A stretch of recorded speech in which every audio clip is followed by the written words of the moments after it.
అని సంఖ్య అడిగింది. ఈ సంఖ్య కలెక్టర్ గారు కూడా ఆ సరఫరా చేస్తున్న కంపెనీ ఆ గ్యాస్ కనెక్షన్ పెట్టుకుని వారి దగ్గర నుంచి కూడా నివేదిక తీసుకుంటారు.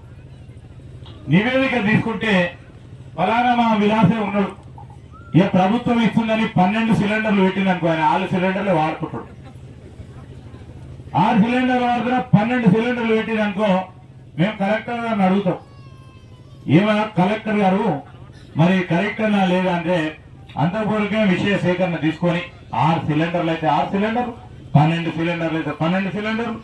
కొన్ని సందర్భాల్లో మీరు మర్చిపోయి ఓ సిలిండర్ తక్కువ పెట్టచ్చు, కానీ కంపెనీ సరఫరా చేస్తూ ఉంటే 12 సిలిండర్లు అయితే 12, 18 అయితే 18 సిలిండర్లు ఇవ్వటానికి కలెక్టర్ గారు కానీ అధికారులు కానీ పూర్తి స్థాయిలో విషయ సేకరణ చేసి మీరు ఇచ్చింది వారిచ్చింది టాలీ చేసుకొని ప్రభుత్వం ముందర పెడతారు.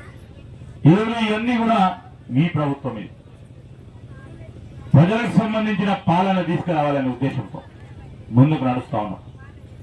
ఆ క్రమంలో మీ అందరి సహకారాన్ని కోరుతా ఉన్నాం. 3 కౌంటర్లు పెట్టారు. 6 కౌంటర్లు పెట్టి ఒక్కొక్కరి దగ్గర నుంచి దరఖాస్తు మీరు ఇట్లనే కూర్చోండి, ఒక్కరి తర్వాత ఒకరు కొండి, మీద పడకండి, అందరి దగ్గర తీసుకున్నాకనే పోతారు. ఏమండి స్పెషల్ ఆఫీసర్ గారు, అందరి దగ్గర తీసుకున్నాకనే, మీరు ఎంత రాత్రి అయినా పర్వాలేదు, అందరి దగ్గర తీసుకున్నాకనే పోవాలి. ఎవరైతే ఇష్టపడో వాళ్ళు మంచినీటి సరఫరా పెట్టండి.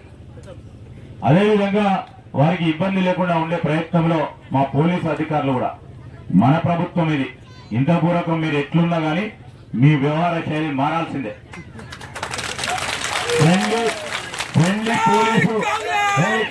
ఫ్రెండ్లీ పోలీస్ అంటే ట్యూన్ వరకే కాదు, నిజంగానే ఫ్రెండ్లీగా ఉండాలి. నేను ఇక్కడ డిఎస్పీ గారికి కానీ ఎస్పీ గారికి తెలియజేస్తా ఉన్నాం.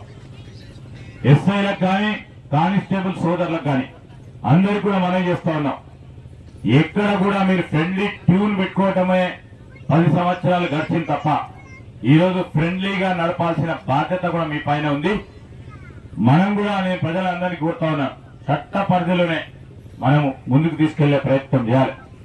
చట్టాన్ని దాటితే వాళ్ళ చేతిలో పోతుంది కనుక మనం అందరం కూడా వారికి సహకరించే కార్యక్రమం చేయాలని